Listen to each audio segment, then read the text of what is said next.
এটাকে আমরা group C তে মনে করলাম। তাহলে প্রেজেন্ট পারফেক্ট টেন্সের একটা एग्जांपल লিখি। she has liked পড়ি। এটা হলো প্রেজেন্ট পারফেক্ট টেন্স। নিয়ম একই, অবজেক্টকে আমরা সাবজেক্ট করলাম পড়ি, হ্যাজ, বিন কথাটা আসবে। পারফেক্ট টেন্সে সব সময় বিন কথাটা থাকবে, আর কন্টিনিউয়াস টেন্সে সব সময় বিন কথাটা থাকবে। করিম হ্যাজ বিন। পারফেক্ট টেন্সে একটা ভালো দিক হলো ভার্বের পিপি ফর্ম করাই থাকে, এখানে কোনো কষ্ট করতে হয় না। অন্যগুলোতে যেমন কষ্ট করতে হয়, এটাতে কোনো কষ্ট করতে হবে না।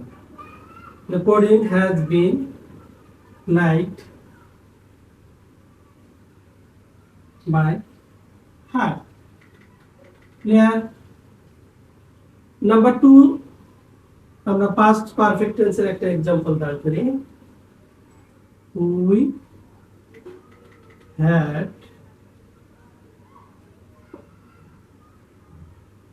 we had wrote written a letter.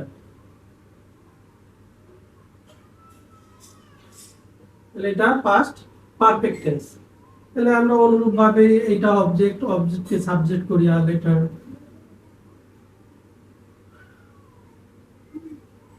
Had, আমি বলছি যে পারফেক্ট টেন্সে বিন বসবে, তাহলে বিন নিলাম।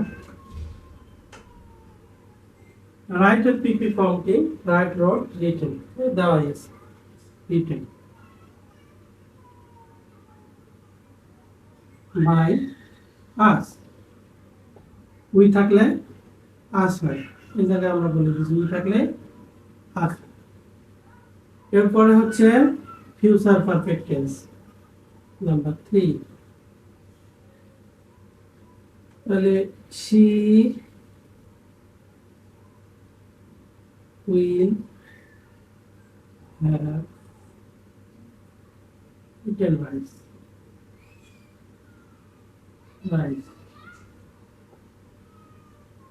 খুবই সোজা। তাহলে আমরা রাইসকে অবজেক্টকে সাবজেক্ট করলাম রাইস, will have, বিন কথা দিতে হবে, ভার্বের পিপি ফর্ম বাই হ্যাঁ। ক্লিয়ার? তাহলে আমরা টেন্স বেসড যে ভয়েস গুলো আছে 3টা গ্রুপে আমরা শেষ করে দিলাম। একটা হলো ইনডিফিনিট গ্রুপ, একটা হলো কন্টিনিউয়াস গ্রুপ, আর একটা হলো পারফেক্ট গ্রুপ।